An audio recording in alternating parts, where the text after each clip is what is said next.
Welcome to the Bhagavata podcast. I'm Måns Group, a senior lecturer at Åbo Academy University in Finland and a senior research fellow at the Oxford Center for Hindu Studies. I'll be a host for this podcast inspired by the work of the Gaudiya Studies research project at the Oxford Center for Hindu Studies.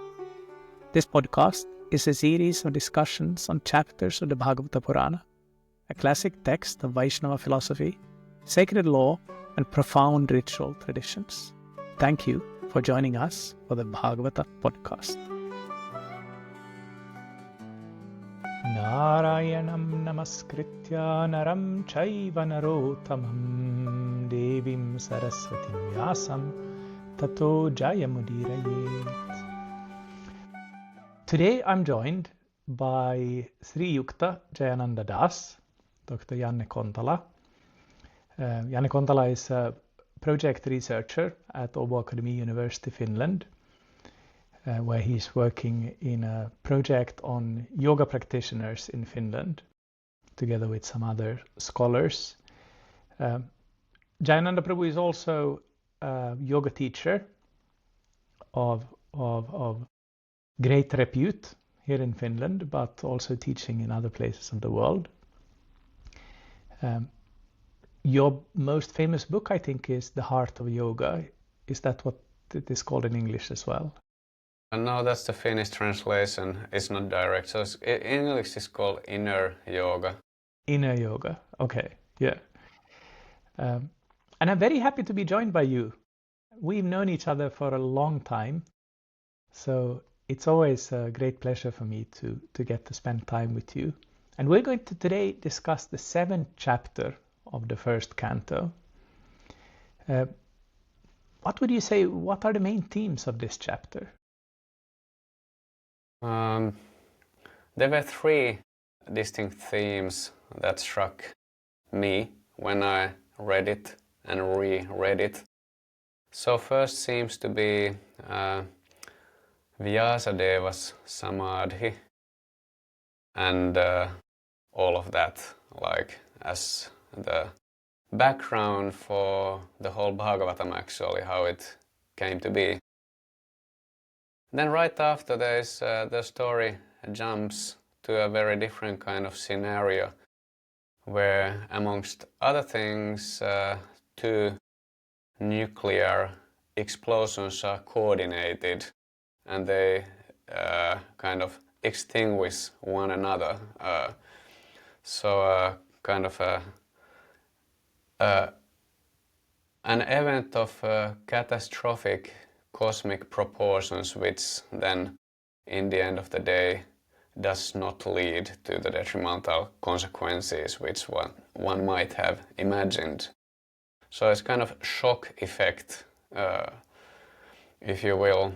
And then the third theme is complexity of ethics, like what's the right decision in a given situation, and it turns out that actually many, more than one enlightened person can have distinct and different perspectives to the same dilemma, which I find intriguing.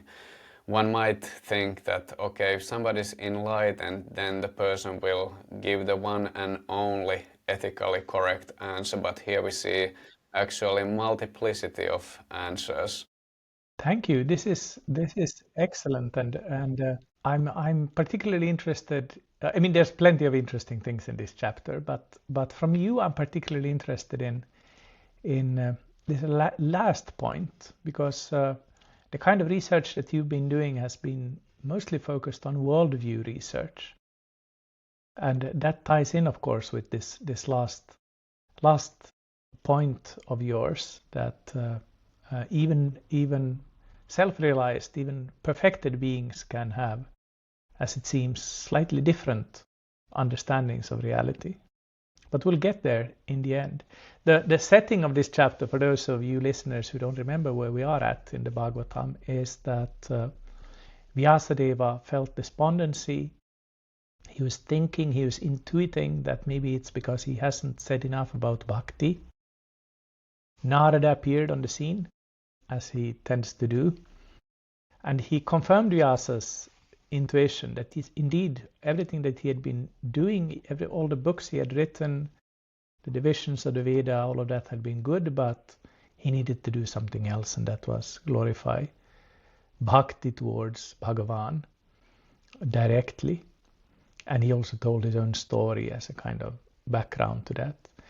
So now he's left, and Vyasadeva, what did he then do? And that's how Shanaka begins this chapter, asking, basically, that now that Narada has left, what did Vyasadeva do? And then we have one of these, which I find to be, I always like these kind of setting the scene verses that I like to think of the Bhagavatam like as a movie. So we get kind of focusing in now on Badarika Ashrama. Sutta says, on the western bank of the river Saraswati, there's a cottage for meditation at Shamyaprasa. And there Vyasadeva is sitting, surrounded by Badari trees. So that's why this place is called Badarika Ashrama. And then he sits down for meditation. And you said that this is the first theme of the chapter, Vyasa's Samadhi. In our tradition, in the Gaudiya Vaishnava tradition, particularly Jiva Goswami has written extensively about these few verses here in this chapter. In the Tattva Sandarbha, I think it's Anuchedas 30 to 50 or something like that. It's a major part of the Tattva Sandarbha deals exactly with this incident. Why is this Vyasa's Samadhi so important for Jiva Goswami? We can start by thinking of religious experiences and samadhis in more general way. So let me start by samadhis. So one well-known perspective to samadhis in plural is Yoga Sutra. And I summarized some of the key points from the traditional commentaries, and it really seems that samadhi alone does not do the trick. It's a general term. For instance, Hari Harananda, quite a well-known commentator, inhabiting the traditional world despite writing his commentary early on in the previous century, makes the point that a samadhi that takes place in the mind that has not learned the art of discrimination will not lead the practitioner to liberation. Then another point is found in the first and most important commentary attributed to Vyasa, actually, even though scholars today seem to be tilting to the idea that maybe Patanjali and the so-called Vyasa are one and the same person. So the author of the sutra is writing his own commentary. Anyway, in that commentary there is this division or analysis of the different kinds of minds. I mean, everyone has the similar mind, but they, based on the ability to concentrate, they are more tamasic and rajasic and sattvic and then super sattvic and like that.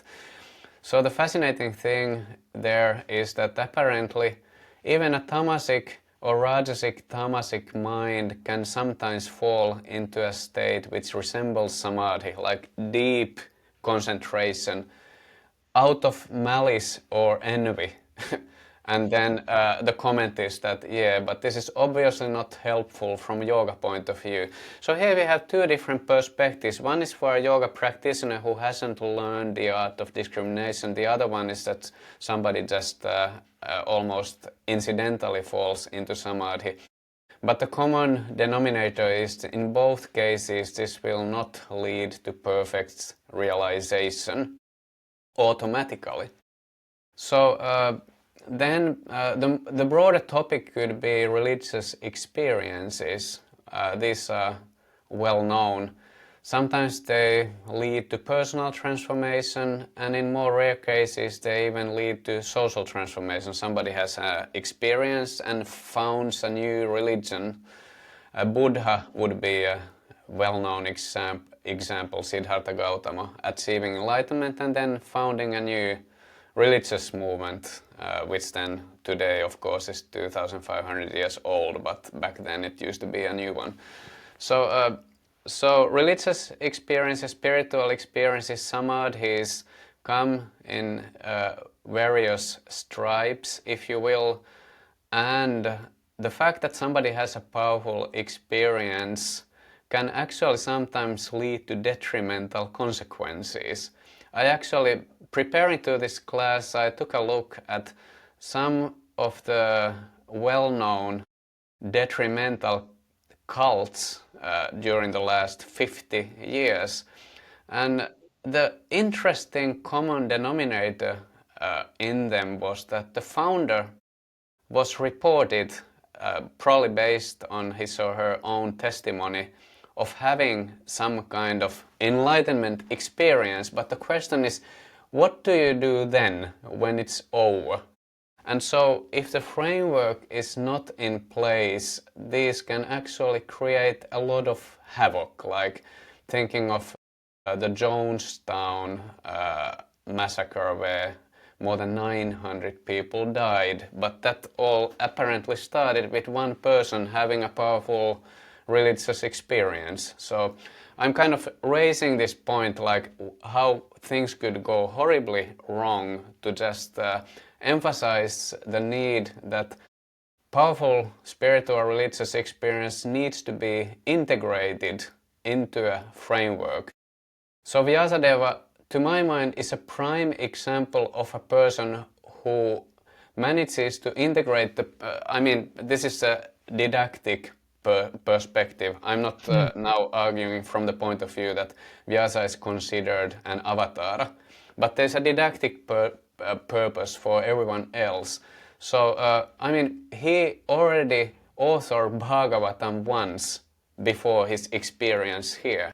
And as a result of this experience, he's going to revise his existing manuscript and add some things to it. So there are many Bhagavatams. We learned that from the Bhagavatam itself. There's the Ur Bhagavata of 4 verses, and then other versions, and the one of 18,000 or so verses. That's kind of the final version. But which Bhagavatam is it that you are mentioning here that Vyasa wrote before his samadhi?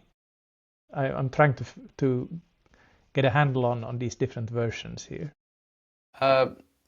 I have not read it, so I don't know how much it's different from the current version.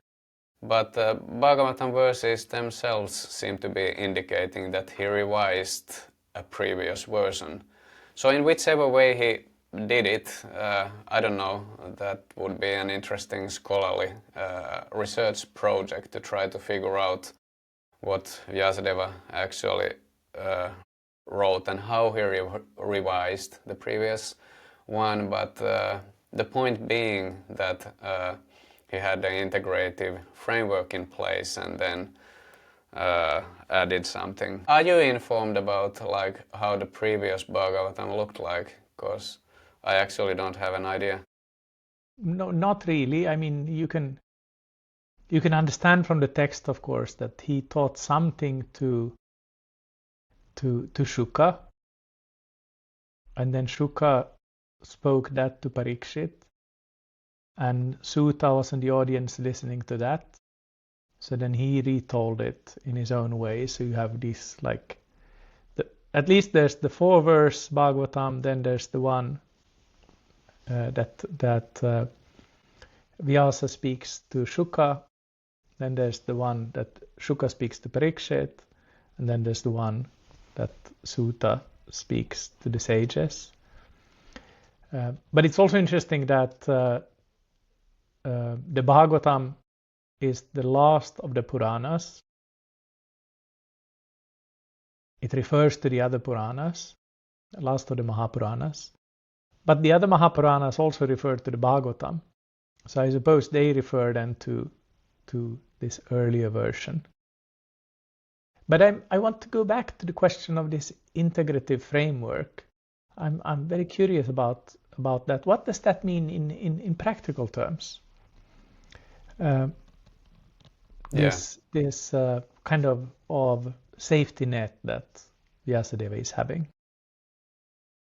So in general terms, based on the general lens of worldview studies, so the worldview is the integrative framework that everyone has. So sometimes the word worldview is used to refer to ideologies, like you can have Buddhism and Hinduism and Christianity and maybe Marxism and secular humanism. When you give this kind of limited list, maybe there's a list of 10 major worldviews, that's the approach propagated by the late Ninian Smart, one of the better known scholars of religion. But there are other approaches, like worldview, the same term has been used also to refer to an individual's unique perspective to the world. So I think most theorists would agree that minimally a worldview answers the following three questions. Number one, what exists in the world? Like giving concepts names, terminology, but also like just giving a broad ontological framework. These are the kind of creatures we can expect to come across. So let's say Tolkien's worldview, worldview for the reader of Tolkien's books would include creatures like dragons and orcs and wizards, like that. I don't know if anyone believes in that, but anyway, that would be just an example that we can expect to come across these kinds of creatures.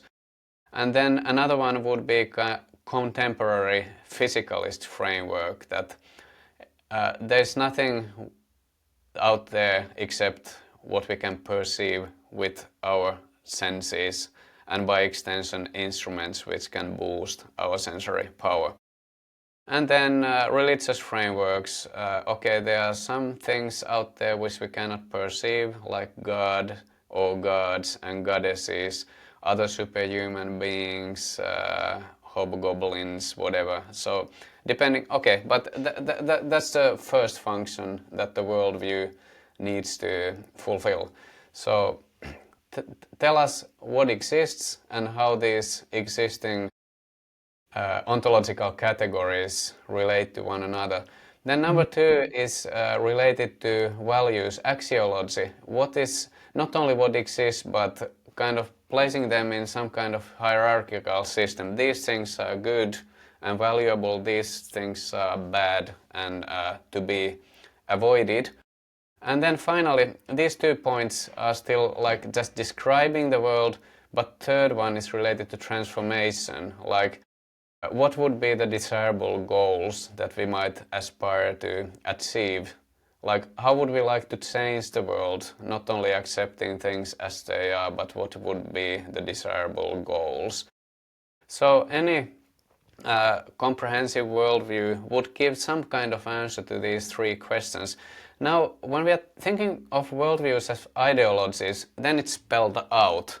But quite often it tends to be quite implicit, like we have these ideas in our mind without explicating them. So unless we sit down and somebody interviews us, or we engage with a set of statements and do I agree with this or that, and like that, it may be the case that we are not fully aware of our worldview unless we examine it carefully. So by the way, you mentioned in the beginning a current research project and my previous research project. So I've been doing that for 13 years now in the academic world, figuring out how to assess worldviews and how to bring people also face to face with their own worldviews, utilizing various instruments. So that would be the integrative framework. And few people have philosophically extensive, articulated worldviews in the sense that like person is sitting down and this is my worldview and writing a book of 300 pages or 700 pages. Some people are philosophers, most people maybe not so much. But now thinking about Vyasadeva, I mean, I don't think anyone in the literary history of the world has articulated as much his or her worldview as Vyasadeva seems to have been doing. So he has all the Vedas, all the Mahabharata and so on, kind of in the background, and based on this, then he has this samadhi, this deep, maybe we would call it trance-like experience. He basically gets a vision. He sits down and meditates, and this vision that he has is described in, I think, 3 verses or so, or 4 verses. Yeah. What is it that he experiences? Because I mean, the basis here of all the Vedic knowledge, the Mahabharata and so on, that has been taken by different philosophers in so many different directions. But he has a very particular vision here. Could you tell us something about what it is that he sees in his trance? Yeah, it's fascinating that in, like you said, like 3 verses, he's basically seeing everything. So he has a like direct realization, like direct pratyaksha perception of the Supreme in his personal feature. And not only in the sense that, okay, Supreme can be approached in many ways, and some people think Supreme is impersonal, some people think he's personal, and these kind of, we can have all kinds of opinions. Who is to say which one is the superior perspective? But I think arguably Vyasa can make a point that this is the superior perspective, and now again, from didactic point of view, he seems to be recognizing that the superior perspective to the fullness of everything is that the absolute truth is intensely personal and, by the way, also intensely attractive. So that's one of the things he sees, but then he also sees that there's something standing behind this all attractive supreme personality, which is the illusory power, which has the power of putting the individual living beings under the spell of ignorance. And that's the third thing that he sees, that there are unlimited living beings suffering from ignorance.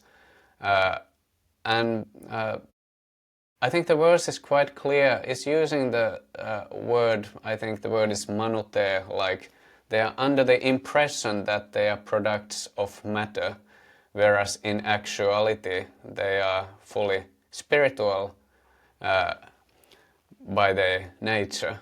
But they are under this illusion right now. And then he also sees what's the solution.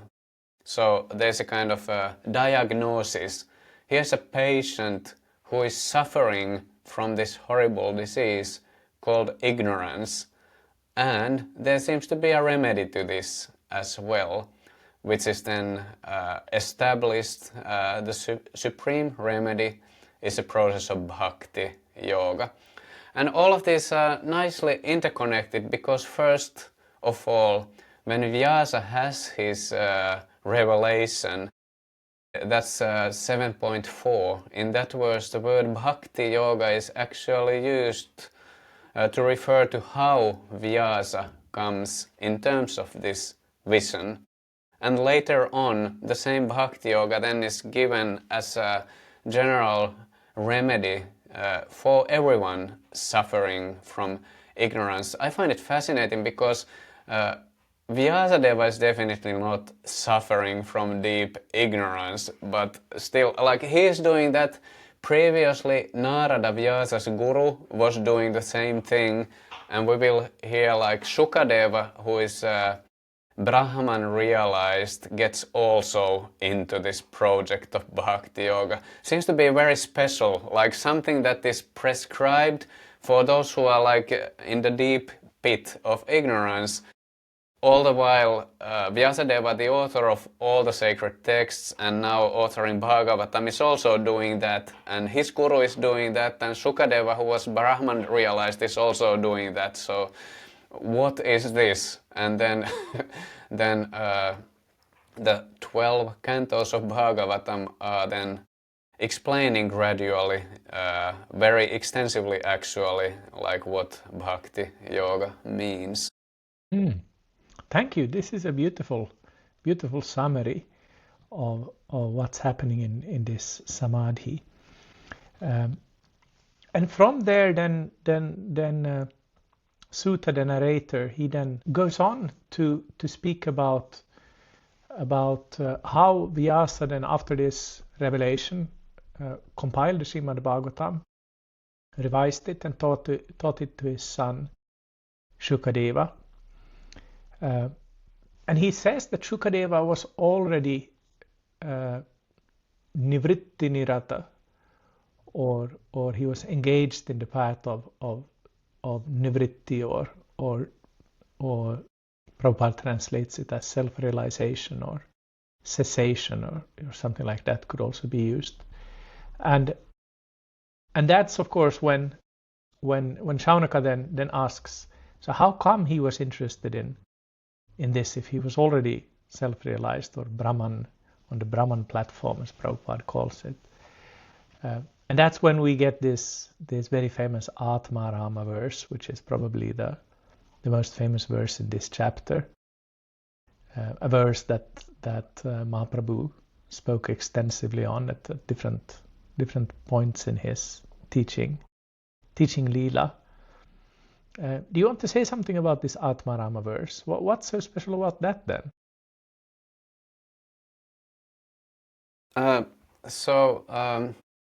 Taking a look broadly in the field of religion and spirituality, there are different kinds of prospects that, it is actually possible to use the concept of religion to refer to cultural systems which apparently are not seeking to transcend the world as we know it. That aside, I think the most common understanding of what religion means is it has some kind of reference beyond the ordinary daily experience. What does something is, that's that's why we have a variety of systems, because that's one of the things they do not agree upon. But at least something like going beyond the world, that being the common pursuit, but then what that would be, like maybe it's a heavenly realm where we can have some kind of amplified pleasant experience, a series of pleasant experiences which never ends. We could call that heaven or paradise. In Vedic circles, the word Svarga comes to mind as a reference to such a place. So then, this is known in the Vedic side of things. Elsewhere as well, there are Buddhist heavens like that. Is not advertised that much maybe in the contemporary Western articulations of Buddhism, but it's there. It's mainstream, like Pure Land Buddhism. I think the calculation is more than 100 million adherents, so it's not a minor, tiny, little thing out there somewhere. Anyway, so in Semitic religions, this is definitely a well-known thing. But then we have this whole yoga ascetic, world-renouncing perspective to transcending the world. Like, okay, hey everybody, what's the point of going to a next world if we don't undergo an internal transformation? Because then the ascetic traditions would identify the root cause of suffering in us. So, like, where's the enemy? Oh, we found the enemy. That's us, ourselves. So we need to do something about, like, very close to home. So, and then the ascetic traditions, which, okay, we have yoga in Buddhism, Jainism, Hinduism. I think in other religions also there's something similar going on under the different heading. But okay, so this self-transformation often comes then, it has this tinge of self-negation, like I need to give up whatever I learned that would be fun, like the tendency to enjoy sensual enjoyment, so just by being better than everyone else, so getting praise. Anyway, that all needs to go. So in Hinduism then, and in yoga, there's a critical view to the prospect of going to heaven, because without transforming oneself, one will go there and enjoy, but that enjoyment contains a seed of suffering, because one is still sustaining ignorance, and by that also selfishness, and selfishness the ultimate root cause of suffering. If that will not go, then the suffering will not ultimately go. There are just different degrees of suffering, and some forms of suffering are called heavenly pleasures from yoga point of view. So there are different approaches to transcending the world. And then now, because yoga is one of the pursuits I have been engaged with, both as a practitioner and a teacher for quite a long time, actually 30 years now, as we speak. So despite the fact that contemporary yoga has been marketed as a wellness product, something to bring you immediate like wellness and health and such, but still, considering the ideology of modern yoga, still the idea of transcending the world has not died out. It's still part of the conversation, and so when that is placed in the table, hey, we need to transcend the world and transform ourselves. That being, people at least give lip service. Yeah, that sounds good. That's a lofty goal. We can recognize that as a valid goal. So it's not a stretch to understand that getting rid of selfishness and achieving liberation, which is even beyond heavenly pleasures, would be something very elevated. I mean, that's recognized, and particularly in the set context right here, in the Vedic discourse. Everyone knows this. It's like in the beginning of Bhagavad Gita, it's there in the Yoga Sutra, it's all over the place. It's recognized that, hey, we need to go to a higher platform. So here we have Shukadeva, who is the personification of everything that it means. Like, just by looking at him, you get this impression of, here is somebody who is totally undisturbed by everything and anything in this world. He's really beyond, one of those rare souls who seem to be like on this platform of samadhi or self-realization from birth. That's how he's described. And then he's just essentially spending most of his days, it appears, just trying to avoid getting entangled with whatever it means to live a normal life, and wandering around naked and totally like indifferent to people are making fun of him, maybe even sometimes causing real disturbance, and he just doesn't care. He's not speaking to anyone, and so ordinary people might think that he's crazy, but in the circles that matter, like amongst the spiritual practitioners and super yogis, they all know who he is. That becomes evident towards the end of the first book of Bhagavatam, because when he finally enters the scene, then everyone recognizes he is our man. He can. This is the person who can speak the ultimate message. So the particular significance then and related to the Atmarama verses are cool, but they need to be kind of personified.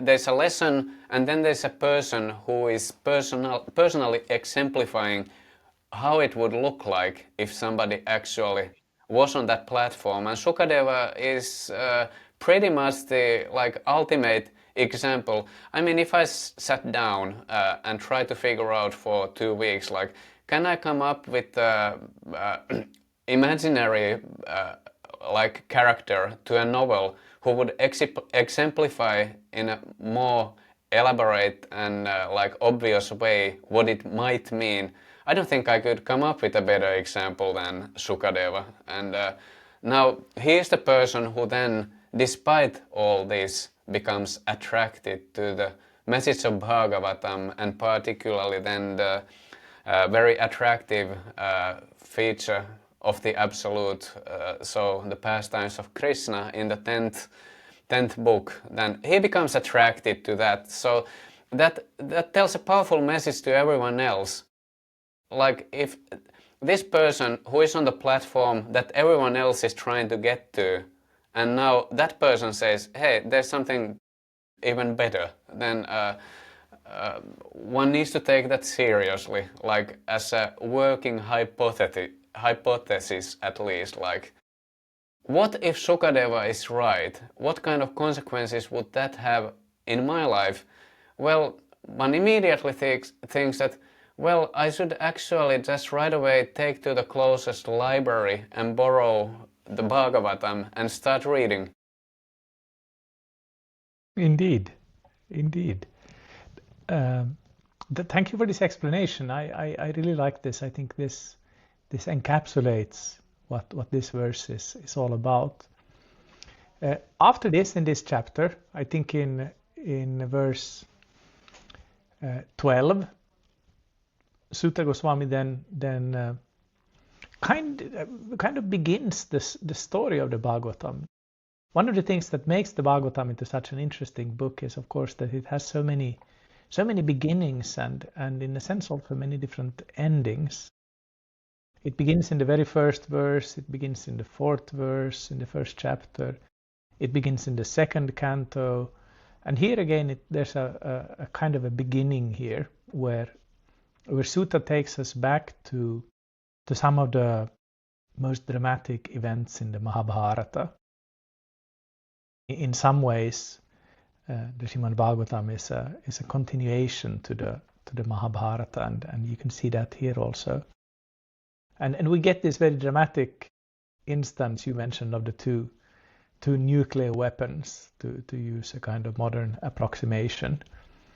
Tell us something about this story here. What's going on here? Yeah, so the topic of warrior yoga. So everyone knows about yoga superpowers. One thing is whether one believes in them or not, but it's part of the general yoga conversation. But I think it's much less known. There's a corollary called warrior yoga, where the ancient super warriors are also exhibiting unusual feats. So in this chapter, there's this ultimate feat of loading an arrow with mantras, which kind of invest the arrow with unimaginable power, and when it's shot, then that essentially launches a nuclear explosion. And there are two of them. First, there's Ashvatthama, the bad guy in this story, because when the war of Kurukshetra is over, then he goes and beheads the sleeping sons of the Pandavas. And then Arjuna is after him, and in order to save himself, he launches this like catastrophic weapon without any idea about how to withdraw it.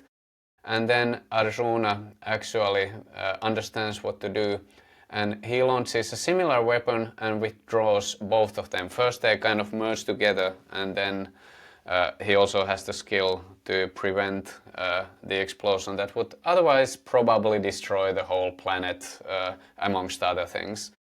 So that's what's taking place. It definitely has a shock effect. If this was a film, that would definitely capture everyone's attention.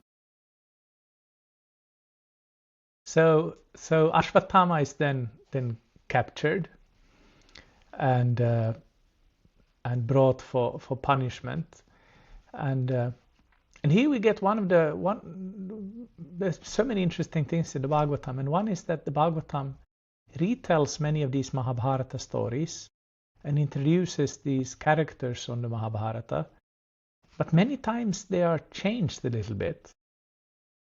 Both the stories and the characters. We'll see this with Queen Kunti later, but here also the Draupadi here of the Bhagavatam is quite different from the Draupadi in the Mahabharata. Could you say something about Draupadi here and why you mentioned previously that the third main topic of this chapter is how self-realized persons can have different opinions between themselves? Yeah, okay, so Draupadi, according to Mahabharata, was born out of fire. So she apparently also has a fiery nature. Reading from Mahabharata, even though I would say like nobody would be happy to undergo the kinds of experiences she had to undergo, but anyway, she's like she has a very strong character, and she doesn't hesitate to speak her mind. And actually, even in the beginning of this section of this chapter, there's a section where it says that Arjuna was pacifying her with sweet words. Now, what kind of words were they? I mean, Arjuna is essentially saying, I will bring you the head of this person, Ashvatthama, and then you can stand on his head. And, you know, these are the sweet words. So, I disagree that Draupadi is early on presented as a totally different character. I think she's just presented as her well-known self. But then when she sees how Ashvatthama is brought to the camp, already totally humiliated and just getting ready to be executed, then she feels actually pity. And one thing is, like, she feels pity, but not necessarily only towards Ashvatthama. There's something else going on. She realizes, I have lost so many relatives.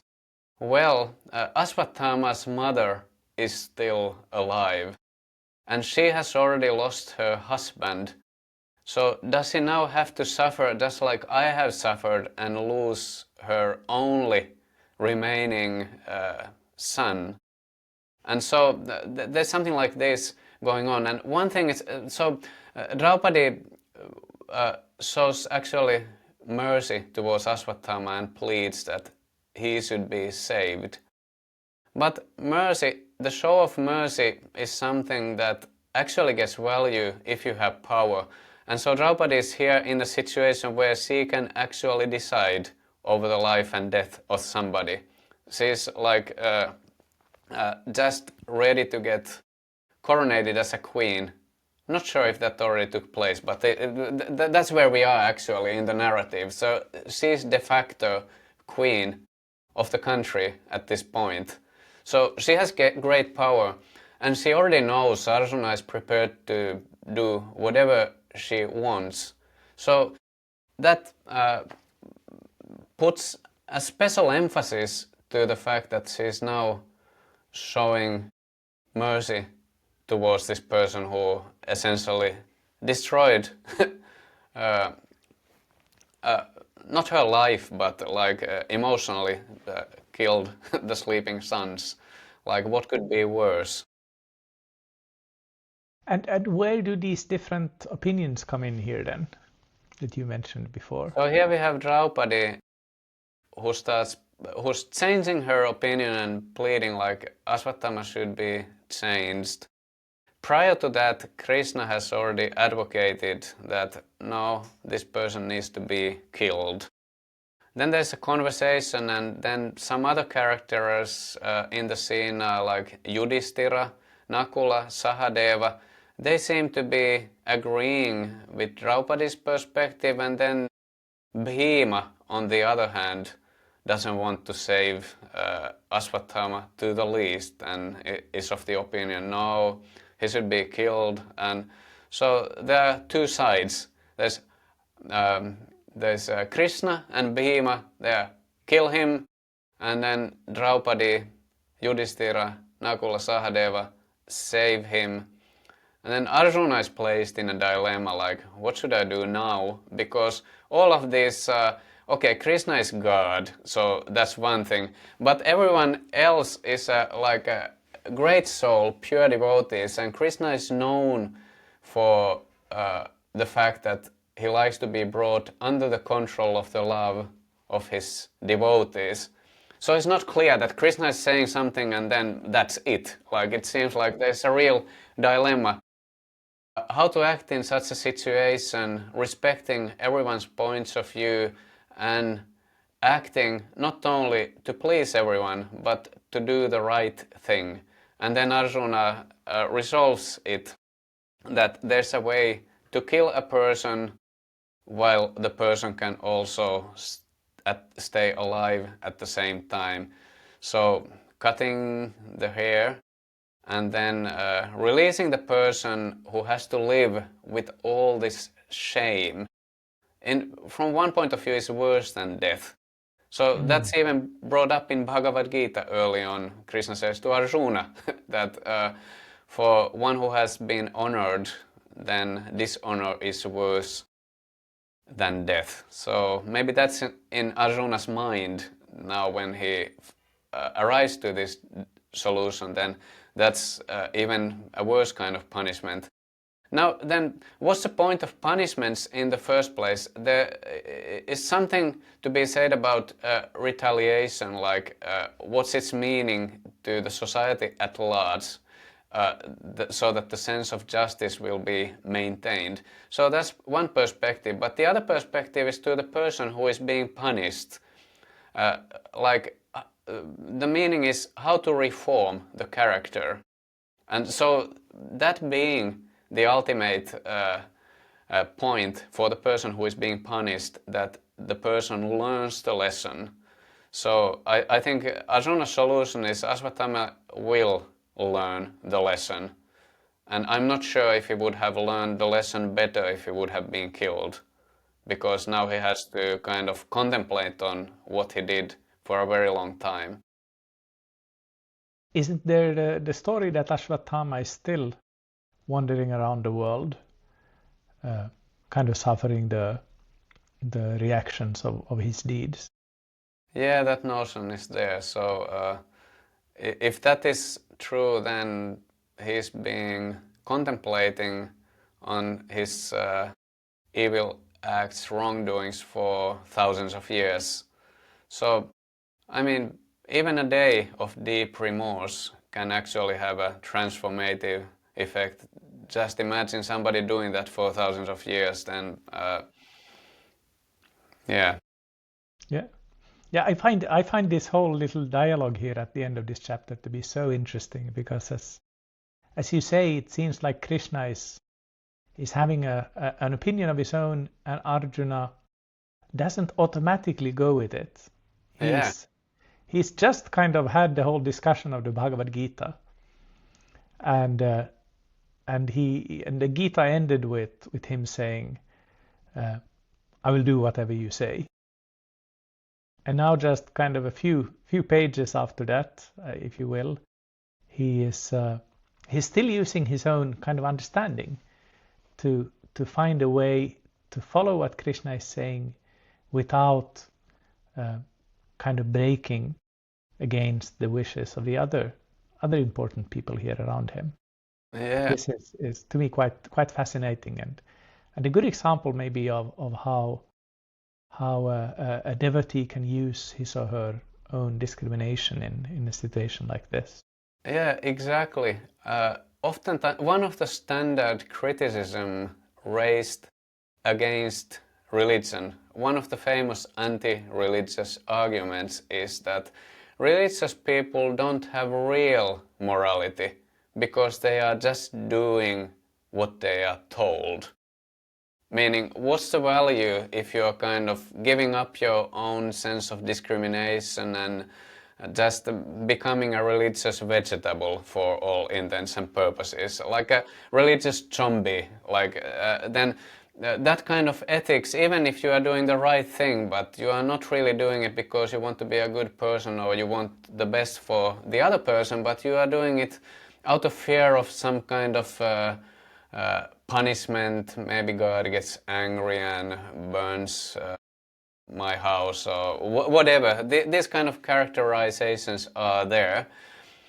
So here is really a powerful counter example, because here we have a religious character, if you will, Arjuna, the student of Bhagavad Gita. Now he has learned everything, and then God himself tells him what to do. And he doesn't do it. And then it seems like reading Bhagavatam and its commentaries that Krishna is happy. Like, my dear Arjuna, you did not become a religious zombie.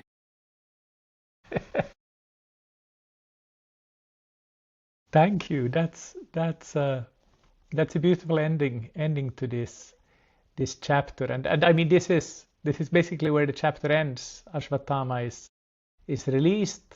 He is shaven and driven away into exile, and then Draupadi and the sons of Pandu, then they perform the funeral rituals for everybody who has passed away, and that's where the chapter ends. And in the next chapter we will then obviously see what happens next. Thank you so much, Jayananda Prabhu, for spending this time with me here on this podcast. I really like how you managed to bring in insights from your studies of yoga and your studies of worldviews and even some of the atheism studies here at the end. So I'm very grateful for your time, and I hope that you'll deign to appear again on this podcast at some later point. Thank you very much. Oh, thank you, Bhrigupada.